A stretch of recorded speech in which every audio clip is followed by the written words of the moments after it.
ದಾಳಿ ಆದ್ರೆ ವೈಚಾರಿಕ ದಾಳಿ ಆಗೋದು ಆ ವಯಸ್ಸಿನ ಮಕ್ಕಳ ಮೇಲೆ. ಯಾವ ಮಟ್ಟದ ವೈಚಾರಿಕ ದಾಳಿ ಆಗುತ್ತೆ ಅಂದ್ರೆ ನಮ್ಮ ಬೆಂಗಳೂರಿನಂತ ನಗರಗಳಲ್ಲಿ. ನನ್ನ ತಂದೆ ಹೇಳಿದಂತ ಅವರ ಖುದ್ದು ಅನುಭವದ ಮಾತು.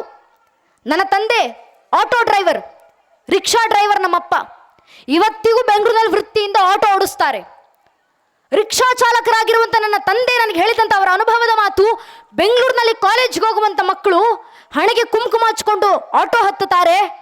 ಆಟೋ ಇಳಿದು ಕಾಲೇಜ್ ಕ್ಯಾಂಪಸ್ ಒಳಗೆ ಕಾಲಿಡೋಕೆ ಮುಂಚೆ ಹಣೆನಲ್ಲಿರುವಂಥ ಕುಂಕುಮ ಅಳಿಸ್ಕೊಂಡು ಆನಂತರ ಕಾಲೇಜ್ ಒಳಗೆ ಕಾಲಿಡುತ್ತಾರೆ. ಯಾಕೆ? ನಮ್ಮದೇ ಮನೆ ಹಿಂದೂ ಮಕ್ಕಳಲ್ವಾ? ನಮ್ಮ ಮನೆಯ ಮಕ್ಕಳಿಗೆ ಹಣೆ ಮೇಲೆ ಧಾರ್ಮಿಕ ಸಂಕೇತ ಧರಿಸಿ ಓಡಾಡಲಿಕ್ಕೆ ಇವತ್ತು ಕೀಳಿರಿಮೆ. ನಮ್ಮನೆ ಮಕ್ಕಳಿಗೆ ನಾನೊಬ್ಬ ಹಿಂದೂ ಅಂತ ಮನುಕುಲದ ಮುಂದೆ ಸಾರಿ ಸಾರಿ ಹೇಳ್ಕೊಳ್ಳಿಕ್ಕೆ ಇನ್ಫೀರಿಯಾರಿಟಿ ಕಾಂಪ್ಲೆಕ್ಸ್. ಯಾಕಂದರೆ ಆ ಮಕ್ಕಳ ಮೇಲೆ ವೈಚಾರಿಕ ದಾಳಿ ಆಗ್ತಿದ್ದಾವೆ. ನಮ್ಮ ಮಕ್ಕಳಿಗೆ ಪ್ರಶ್ನೆ ಮಾಡ್ತಾರೆ, ನೀವು ಗಣೇಶನ ಪೂಜೆ ಮಾಡ್ತೀರಾ, ನಿಮ್ಮ ಗಣೇಶನಿಗೆ ಏನಕ್ಕೆ ಆನೆ ಮುಖ? ನೀವು ಹನುಮಂತರನ್ನ ಪೂಜಿಸ್ತೀರಾ, ಹನುಮಂತನಿಗೆ ಏನಕ್ಕೆ ಕಪಿ ಮುಖ? ಹನುಮಂತ ರಾಮ ಭಕ್ತ ಅಂತ ಕರಿತೀರಾ, ಶ್ರೀರಾಮಚಂದ್ರ ಇಲ್ಲಿ ಹುಟ್ಟಿದ್ರು ಅನ್ನೋದಕ್ಕೆ ನಿಮ್ಮ ಹತ್ರ ಏನು ಸಾಕ್ಷಿ ಇದೆ? ಪ್ರಶ್ನೆ ಮಾಡ್ತಾರೆ. ದುರಾದೃಷ್ಟವಶಾತ್ ಪ್ರಶ್ನೆ ಮಾಡೋರು ಸಾಮಾನ್ಯರಲ್ಲ. ಕೋರ್ಟ್ನಲ್ಲಿ ನಿಂತು ಕಪಿಲ್ ಸಿಬ್ಬಲ್ ಎಂಬ ವಕೀಲರು ಮಾಡುವಂತ ಪ್ರಶ್ನೆ, ಶ್ರೀರಾಮಚಂದ್ರ ಇಲ್ಲೇ ಹುಟ್ಟಿದ್ರು ಅನ್ನೋದಕ್ಕೆ ರಾಮ ಜನ್ಮಭೂಮಿ ಪರ್ವ ಕೊಡ್ಲಿಕ್ಕೆ ನಿಮ್ಮ ಹತ್ರ ಏನು ಸಾಕ್ಷಿ ಇದೆ? ಏನು ಪುರಾವೆ ಇದೆ? ಓಪನ್ ಪಬ್ಲಿಕ್ ಡೊಮೈನ್ ನಲ್ಲಿ ರಾಮ ಜನ್ಮಭೂಮಿಯ ಕೋರ್ಟ್ ಹಿಯರಿಂಗ್ ನಮಗೆ ಸಿಗ್ತಾವೆ. ಓಪನ್ ಪಬ್ಲಿಕ್ ಡೊಮೈನ್ ಅಲ್ಲಿ ಆ ಕ್ವೆಶ್ಚನ್ ಸಾಧ್ಯ. Supreme court of India during the judgement of Shriram Janmabhoomi case what gives us a guarantee that this same question might not come to ಡೋಸೆಫ್ in the future days.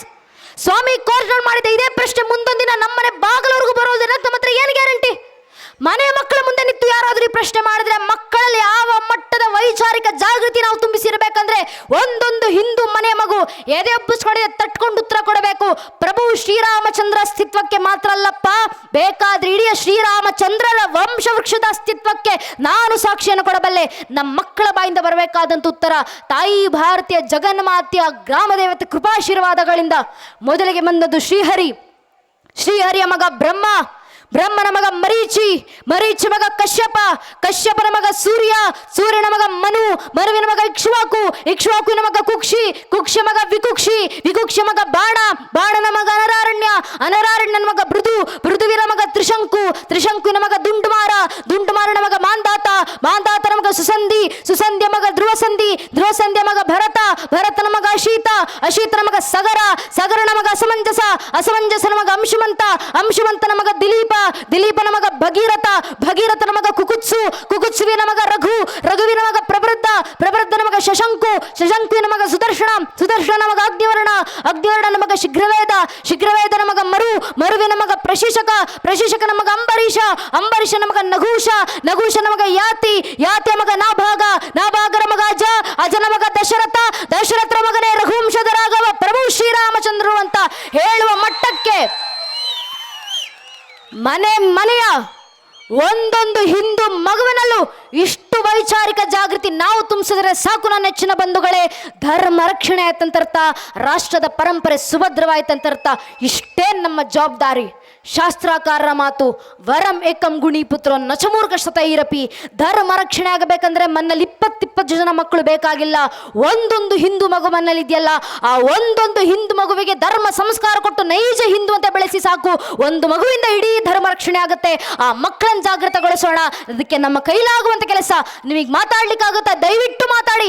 ಮನೆ ಮಕ್ಕಳ ಜೊತೆ ಮಾತಾಡಿ, ಕುಟುಂಬಸ್ಥರ ಜೊತೆ ಮಾತಾಡಿ, ಮನೆಯವ್ರ ಜೊತೆ ಮಾತಾಡಿ, ಧರ್ಮ ಜಾಗೃತಿ ಮೂಡಿಸಿ. ನಿಮಗೆ ಹಾಡ್ಲಿಕ್ಕಾಗುತ್ತಾ? ದೇಶಭಕ್ತಿ ಗೀತೆಗಳನ್ನು ಹಾಡಿ, ಭಕ್ತಿ ಗೀತೆಗಳನ್ನು ಹಾಡಿ ಧರ್ಮ ಜಾಗೃತಿಯನ್ನು ಮೂಡಿಸಿ. ಬರಲಿಕ್ಕಾಗುತ್ತಾ? ನೈಜ ಇತಿಹಾಸ ದಾಖಲಿಸಿ ಬರೆದು ಧರ್ಮ ಜಾಗೃತಿಯನ್ನು ಮೂಡಿಸಿ. ಸಮಯ ಕೊಡ್ಲಿಕ್ಕಾಗುತ್ತಾ? ಬನ್ನಿ ಧಾರ್ಮಿಕ ಸಭೆಯಲ್ಲಿ ಸೇರಿ ಇಲ್ಲಿ ಕೂತು ಧರ್ಮ ಜಾಗೃತಿಯನ್ನು ಮೂಡಿಸಿ. ಹಣ ಕೊಡ್ಲಿಕ್ಕಾಗುತ್ತಾ? ಊರಿನ ದೇವಸ್ಥಾನ ಮಠ ಮಂದಿರಗಳಿಗೆ ಆರ್ಥಿಕ ಸಹಾಯವನ್ನು ಮಾಡಿ ಧರ್ಮ ಜಾಗೃತಿಯನ್ನು ಮೂಡಿಸಿ. ಶ್ರಮ ಹಾಕ್ಲಿಕ್ಕಾಗುತ್ತಾ? ಕಾರ್ಯಕರ್ತರ ಜೊತೆ ಕೈ ಜೋಡಿಸಿ ಧರ್ಮ ಜಾಗೃತಿಯನ್ನು ಮೂಡಿಸಿ. ಶ್ರಮ ಹಾಕಿ. ಯಾವುದೂ ಆಗ್ಲಿಲ್ವಾ? ಕನಿಷ್ಠ ಪಕ್ಷ ನಿಂತು ದೇಶ ಧರ್ಮದ ಪರವಾಗಿ ಒಂದು ಜೈಕಾರ ಹಾಕ್ಲಿಕ್ಕಾಗತ್ತಾ? ಒಂದು ಜೈಘೋಷ ಹಾಕಿ ಧರ್ಮ ಜಾಗೃತಿ ಮೂಡಿಸಿ. ಅದು ಆಗ್ಲಿಲ್ಲ ಅಂದ್ರೂ ಪರವಾಗಿಲ್ಲ. ಯಾರಾದ್ರೂ ನಿಂತು ದೇಶ ಧರ್ಮದ ಪರವಾಗಿ ಜೈಕಾರವನ್ನು ಹಾಕ್ತಿದ್ರೆ ಅವರ ಪಕ್ಕದಲ್ಲೋಗಿ ನಿಂತ್ಕೊಂಡು ಕೈ ಎತ್ತೋಣ ಸಾಕು. ನಾವು ದೇಶ ಧರ್ಮಕ್ಕೆ ಕೊಡುವಂತ ಕೊಡುಗೆ ಇಷ್ಟೇ.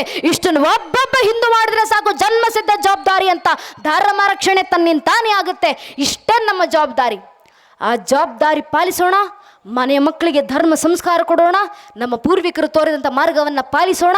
ನಮ್ಮ ತಾಯಂದಿರು ಇವತ್ತಿಗೂ ಮಹಾರಾಷ್ಟ್ರದ ನಂದಗಡದಲ್ಲಿ ಸಂಗೊಳ್ಳಿ ರಾಯಣ್ಣರನ್ನ ಬ್ರಿಟಿಷರು ನೇಣಗಂಬಕ್ಕೇರಿಸಿದಂಥ ಮರಕ್ಕೆ, ಆಲದ ಮರಕ್ಕೆ ತೊಟ್ಟಿಲು ಕಟ್ಟಿ ಬರ್ತಾರೆ.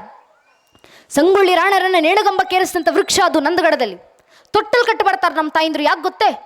ಮನೆಯಲ್ಲಿ ಹುಟ್ಟೋದಾದರೆ ಸಂಗೊಳ್ಳಿ ರಾಣರಂಥ ದೇಶಭಕ್ತ ಮಗು ಹುಟ್ಲಿ ಅನ್ನೋ ಕಾರಣಕ್ಕೆ ಆ ಪರಂಪರೆನ ಮಾರ್ಗದರ್ಶನವಾಗಿ ಹಾಗೆ ಕೊಟ್ಟವರು ನಮ್ಮ ತಾಯಿಂದರು. ಆ ಮಾರ್ಗವನ್ನು ಪಾಲಿಸೋಣ. ಮನೆ ಮಕ್ಕಳನ್ನ ದೇಶನಿಷ್ಠತೆಯೊಂದಿಗೆ ದೇಶಭಕ್ತರನ್ನಾಗಿ ತಯಾರು ಮಾಡೋಣ. ದೇಶ ಧರ್ಮದ ಪರಂಪರೆ ಉಳಿಗೆ ಕಾರಣರಾಗೋಣ ಅಂತ ತಮ್ಮಲ್ಲಿ ಕೇಳ್ಕೊಳ್ತಾ, ನನಗೆ 2 ಮಾತುಗಳನ್ನು ಆಡಲಿಕ್ಕೆ ಅವಕಾಶ ಮಾಡಿಕೊಟ್ಟಿರುವಂಥ ಸಮಿತಿಯ, ಜಾತ್ರಾ ಕಮಿಟಿಯ ಹಾಗೂ ಸಂಘಟನೆ ಎಲ್ಲ ಹಿರಿಯರಿಗೆ, ವಿಶೇಷವಾಗಿ ಗ್ರಾಮದ ಹಿರಿಯರಿಗೆ, ಕಾರ್ಯಕ್ರಮ ಆಯೋಜನೆ ಮಾಡಲಿಕ್ಕೆ ಶ್ರಮಿಸಿರುವಂಥ ಹಿರಿಯರು ಹಾಗೂ ನೆಚ್ಚಿನ ಕಾರ್ಯಕರ್ತ ಅಣ್ಣಂದಿರಿಗೆ, ಸ್ವಾಮೀಜಿಯವರು ಬಂದಾಗ ತೋರಿಸ್ತಿದ್ರು ಯಾರ್ಯಾರೆಲ್ಲ ಹುಡುಗರು ಬಿಳಿ ಜುಬ್ಬ ಮತ್ತು ಕೇಸರಿ ಶಾಲನ್ನು ಧರಿಸಿ ಬಂದಿದ್ದಾರಲ್ಲ ಇವರೇ ಅಮ್ಮ ಕಾರ್ಯಕ್ರಮ ಆಯೋಜನೆ ಮಾಡಿರೋದು ಅಂತ. ಎಲ್ಲ ಯುವಕರು ನಿಮ್ಮ ಊರಿನವರು ಕಾರ್ಯಕ್ರಮ ಆಯೋಜನೆ ಮಾಡಲಿಕ್ಕೆ ಶ್ರಮಿಸಿದ್ದಾರೆ. ಊರಿನಲ್ಲಿ ಒಂದು ಧಾರ್ಮಿಕ ಸಭೆ ಆಯೋಜನೆ ಮಾಡಬೇಕಂದ್ರೆ ವಾರಗಟ್ಟಲೆ, ತಿಂಗಳಗಟ್ಟಲೆ ಮನೆ ಬಿಟ್ಟು, ಊಟ ಬಿಟ್ಟು, ನಿದ್ದೆಗೆಟ್ಟು, ಅವ್ರಿಗೇನು ಮನ್ನಲ್ಲಿ ಕೆಲಸ ಇಲ್ಲ ಅಂತಲ್ಲ. ಮನೆಯಲ್ಲಿ 108 ಕೆಲಸ ಇದ್ರೂ ಮನೆ ಕೆಲಸ ಆಮೇಲೆ ಮೊದಲು ಧರ್ಮದ ಕೆಲಸ, ದೇಶದ ಕೆಲಸ, ದೇವಸ್ಥಾನದ ಕೆಲಸ, ಊರಿನ ಜನರ ಜಾಗೃತಿ ಕೆಲಸ ಆಗಬೇಕಂತ ವೈಯಕ್ತಿಕ ಕೆಲಸ ಬದಿಗಿಟ್ಟು ಬಂದು ಧರ್ಮದ ಕೆಲಸ ಮಾಡ್ತಿರ್ತಾರೆ. ಮಧ್ಯರಾತ್ರಿ 12 ಗಂಟೆ, ಬೆಳಗಿನ ಜಾವ 2-6 ಗಂಟೆವರೆಗೂ ಊರು ತುಂಬ ಕೇಸರಿ ತೋರಣ, ಬಂಟಿಗಿಸು ಬ್ಯಾನರ್ಗಳನ್ನು ಕಟ್ಕೊಂಡು ನಿಂತಿರ್ತಾರೆ. ತಮ್ಮ ಮನೆಯಲ್ಲಿ 1000 ಸಮಸ್ಯೆ ಬಂದರು ಇನ್ನೊಬ್ಬರ ಮನೆ ಮುಂದೆ ನಿಲ್ಲಿಕ್ಕೆ ಹೋಗಿರೋದಿಲ್ಲ ನಮ್ಮ ಕಾರ್ಯಕರ್ತ ಅಣ್ಣಂದಿರು, ಸ್ವಾಭಿಮಾನ ಅಂತದ್ದವರಿಗೆ. ಆದರೆ ಧರ್ಮದ ಕೆಲಸ ಅಂತ ಬಂದಾಗ ಪ್ರತಿಯೊಬ್ಬ ಹಿಂದೂಗಳ ಮನೆಗಳ ಮುಂದೆ ಬಂದು ನಿಂತು ಕೇಳ್ಕೊಂಡಿರ್ತಾರೆ, ಧರ್ಮದ ಕೆಲಸ ಮಾಡ್ತಿದ್ದೀವಣ್ಣ, ನಿಮ್ಮ ಕೈಲಾಗುವಂತ ಸಹಕಾರ ಮಾಡಿ, ಏನಾಗ್ಲಿಲ್ಲ ಅಂದ್ರೂ ಪರವಾಗಿಲ್ಲ, ಬಂದು ಸಭೆನಲ್ಲಿ ಕೂರಿ ಸಾಕು, ಮನೆ ಮಕ್ಕಳ ಧಾರ್ಮಿಕ ಸಂಸ್ಕಾರ ತುಂಬಿಸಿ, ಜಾಗೃತಿ ಮೂಡಿಸಿ ಅಂತ ಕೇಳ್ಕೊಂಡಿರ್ತಾರೆ ಹಿಂದೂಗಳ ಹತ್ರ. ಅಷ್ಟು ನಿಸ್ವಾರ್ಥವಾಗಿ ಧರ್ಮಕ್ಕೋಸ್ಕರ ಶ್ರಮಿಸಿರುವಂತ ನಮ್ಮ ಕಾರ್ಯಕರ್ತ ಅಣ್ಣಂದಿರು, ನಾವು ಅವ್ರಿಗೆ ಏನು ಗೌರವ ಸಲ್ಲಿಸ್ಲಿಕ್ಕೆ ಸಾಧ್ಯ? ಸೇರಿರುವಂಥ 1000 ಜನ ಹಿಂದೂ ಬಾಂಧವರಲ್ಲಿ ಕೈ ಮುಗಿದು ವಿನಂತಿ, ದಯವಿಟ್ಟು ಕಾರ್ಯಕ್ರಮ ಮುಗಿಸ್ಕೊಂಡು ವಾಪಸ್ ಹೋಗೋಕ್ಕೂ ಮುಂಚೆ ನಿಮ್ಮ ಸುತ್ತಮುತ್ತ ಹೆಗಲ ಮೇಲೆ ಕೇಸರಿ ಶಲ್ಯ ಹಾಕೊಂಡು ನಿಂತಿರುವಂಥ ನಮ್ಮ ಕಾರ್ಯಕರ್ತ ಅಣ್ಣಂದಿರಿದ್ದಾರೆ. ದಯವಿಟ್ಟು ಹಿಂದೂ ಬಾಂಧವರು ಆ ಕಾರ್ಯಕರ್ತ ಅಣ್ಣಂದಿರ ಹತ್ರ ಹೋಗಿ ಅವರ ಹೆಗಲ್ ತಟ್ಟಿ, ನಿನ್ನ ಮನೆಯ ವೈಯಕ್ತಿಕ ಕೆಲಸ ಬದಿಗಿಟ್ಟು ಬಂದು ದೇಶ ಧರ್ಮ ದೇವಸ್ಥಾನದ ಕೆಲಸ ಮಾಡ್ತಿದ್ಯಲ್ಲಪ್ಪ, ನಿನ್ನ ನೋಡಿದ್ರೆ ಹೆಮ್ಮೆ ಅನಿಸುತ್ತೆ ಅಂತ ಆ ಕಾರ್ಯಕರ್ತ ಅಣ್ಣಂದ್ರೆ ಹೆಗಲ್ ತಟ್ಟಿ ಶಬಾಷ್ ಅಂತ ಹೇಳಿ ಹೋಗಿ ಸಾಕು. ನಮ್ಮ ಕಾರ್ಯಕರ್ತ ಅಣ್ಣಂದರಿಗೆ ನಾವು ಕೊಡುವಂಥ ಗೌರವ ಅದೇ. ಶಾಸ್ತ್ರಕಾರರ ಮಾತು, ಧರ್ಮೋ ರಕ್ಷತಿ ರಕ್ಷಿತಃ. ಯಾರು ಧರ್ಮ ರಕ್ಷಣೆ ಮಾಡ್ತಾರೋ ಅವರ ರಕ್ಷಣೆಗೆ ಧರ್ಮವೇ ನಿಂತಿರುತ್ತೆ. ಧರ್ಮದ ಕೆಲಸ ಮಾಡ್ತಿರುವಂತ ನಮ್ಮೆಲ್ಲ ಕಾರ್ಯಕರ್ತ ಅಣ್ಣಂದಿರ ಬೆನ್ನಿಗೆ ಬೆನ್ನೆಲುಬಾಗಿ ನಿಂತು ಅವರಿಗೆ ಬೆಂಬಲ ಸೂಚಿಸುವಂತ ಕೆಲಸ ಸಮಸ್ತ ಹಿಂದೂ ಬಾಂಧವರದು. ಆ ಕೆಲಸವನ್ನು ನಾವು ಮಾಡೋಣ, ಕಾರ್ಯಕರ್ತ ಅಣ್ಣಂದಿರಿಗೆ ಬೆಂಬಲ ಸೂಚಿಸೋಣ ಅಂತ ತಮ್ಮಲ್ಲಿ ಕೇಳ್ಕೊಳ್ತಾ, ಇಡೀ ಕಾರ್ಯಕ್ರಮ ಆಯೋಜನೆ ಮಾಡಲಿಕ್ಕೆ ಇಷ್ಟು ಅಚ್ಚುಕಟ್ಟಾಗಿ ಆಯೋಜನೆ ಮಾಡಲಿಕ್ಕೆ ಶ್ರಮಿಸಿರುವಂತ ನೆಚ್ಚಿನ ಕಾರ್ಯಕರ್ತ ಅಣ್ಣಂದಿರಿಗೆ ಶತ ನಮನಗಳನ್ನು ಸಲ್ಲಿಸ್ತಾ, ಕಾರ್ಯಕ್ರಮದಲ್ಲಿ ಗುರು ಮಹಾರಾಜ್ ತಾಯಿ ಶಾರದಾ ಮಾತನ್ನ ಕೆಲ ಆಡಿಸ್ತಂತೆ ಹೇಳಿಸ್ತಂತೆ 2 ಮಾತನ್ನು ಕೇಳಿಸ್ಕೊಂಡಂತ ಪರಮ ಪೂಜ್ಯನಿ ದಿವ್ಯತ್ರಿಯರಿಗೆ, ವಿದ್ವತ್ ಗಣ್ಯರಿಗೆ, ದೇಶಭಕ್ತ ಬಾಂಧವರಿಗೆ, ತಾವು ಬರೋದಷ್ಟಲ್ಲದೆ ಮನೆ ಮಕ್ಕಳನ್ನು ಕರ್ಕೊಂಡು ಬಂದು ಕುಟುಂಬ ಸಮೇತರಾಗಿ ಕಾರ್ಯಕ್ರಮದಲ್ಲಿ ಕೂತು ಮನೆ ತುಂಬ ಧರ್ಮ ಜಾಗೃತಿಯನ್ನು ಮೂಡಿಸ್ತಿರುವಂಥ ನೆಚ್ಚಿನ ತಾಯಿಂದರಿಗೆ, ಮಾತಾ ಭಗಿನಿಯರಿಗೆ, ಇಷ್ಟು ಧರ್ಮ ಜಾಗೃತಿ ಇರುವಂಥ ತಾಯಿಂದರು ದೇಶದ ಮೂಲೆ ಮೂಲೆಯಲ್ಲಿ ಹುಟ್ಟಿದರೆ ಸಾಕು, ದೇಶ ಯಾವುದೋ ಕಾಲಕ್ಕೆ ರಾಮರಾಜ್ಯ ಆಗ್ಬಿಡ್ತಿತ್ತು ಅಂತ ಸರ್ವಶ್ರೇಷ್ಠ ತಾಯಿಂದ್ರನ್ನು ಪಡೆದಿರುವಂಥ ಆ ತಾಯಿಂದರಿಗೆ ನಮನಗಳನ್ನು ಸಲ್ಲಿಸ್ತಾ, ವಿಶೇಷವಾಗಿ ಸನ್ಮಾನ ಮಾಡುವಂಥ ಸಂದರ್ಭದಲ್ಲಿ ಸಂಘಟಕರು ಮಾಡಿದ್ರು, ಹಿರಿಯರು ಮಾಡಿದ್ರು, 3-4 ಜನ ಪುಟ್ಟ ಹೆಣ್ಣುಮಕ್ಕಳು ಬಂದು ಸನ್ಮಾನ ಮಾಡಿದ್ರು. ನನ್ನ ವಯಸ್ಸಿನವರವರೆಲ್ಲ ಡಿಗ್ರಿ ಓದ್ತಿರುವಂಥ, ಸೆಕೆಂಡ್ PUC ಓದ್ತಿರುವಂಥ ಹೆಣ್ಣುಮಕ್ಕಳು. ಅಂಥ ಧರ್ಮ ಜಾಗೃತಿ ಉಳ್ಳಂಥ ಹೆಣ್ಣುಮಕ್ಕಳನ್ನ ಊರಿನವರು ತಯಾರು ಮಾಡಿಕೊಟ್ಟಿದ್ದೀರಲ್ಲ, ನಿಮ್ಮ ಜೀವನ ಸಾರ್ಥಕ. ಇಂಥ ಜಾಗೃತಿಯನ್ನು ಊರಿನಲ್ಲಿ ಮುಂದುವರಿಸಿ ಅಂತ ಹೇಳ್ತಾ, ಇಡೀ ಕಾರ್ಯಕ್ರಮದಲ್ಲಿ ಸೇರಿರುವಂಥ ಎಲ್ಲ ಹಿರಿಯರಿಗೆ, ಕಾರ್ಯಕ್ರಮದಲ್ಲಿ ಸಹಕಾರ ನೀಡಿರುವಂಥ ಆರಕ್ಷಕ ಬಂಧುಗಳಿಗೆ, ಪತ್ರಕರ್ತ ಬಾಂಧವರಿಗೆ ಹಾಗೂ ಎಲ್ಲ ಕಿರಿಯರ ಪಾದಗಳಿಗೆ ಮತ್ತೊಮ್ಮೆ ನನ್ನ ಹಣೆ ಹೆಚ್ಚಿ ನಮಸ್ಕರಿಸ್ತೇನೆ. ನನ್ನ ನೆಚ್ಚಿನ ಬಂಧುಗಳೇ, ಎಲ್ಲರೊಮ್ಮೆ ಜಯಕಾರ ಹಾಕ್ಬಿಡೋಣ. ದಯವಿಟ್ಟು ನಿಮ್ಮ 2 ಕೈಗಳನ್ನು ಗಾಳಿನ ತೂರ್ತಾ ಉಚ್ಚ ಕಂಡಿನ ಭಾರತ ಮಾತನ ಜೊತೆ ಜಯಘೋಷ ಹಾಕಿ, ಭಾರತ್ ಮಾತಾ ಕಿ ವಂದೇ, ಜೈ ಶ್ರೀರಾಮ್, ನಮ ಪಾರ್ವತಿ ಪತಯ, ಹರ ಹರ. ಇವರೆಲ್ಲ ಎತ್ತಬೇಕ. ಆಗಲೇ ಹೇಳಿದ್ದೆ, ರಾಮರಾಜ್ಯ ಆಗಬೇಕಂದ್ರೆ ಮನೆಯಲ್ಲಿರುವಂಥ ತಾಯಿಂದರು ಕೌಶಲ್ಯ ಆಗಬೇಕು.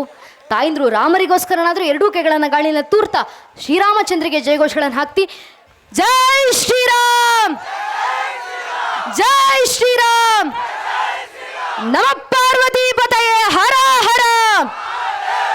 ಜೈ ಹಿಂದ್, ವಂದೇ ಮಾತರಂ. ಹರಿ ಓಂ ತತ್ ಸತ್. ಶ್ರೀರಾಮಕೃಷ್ಣ ಅರ್ಪಣಮಸ್ತು.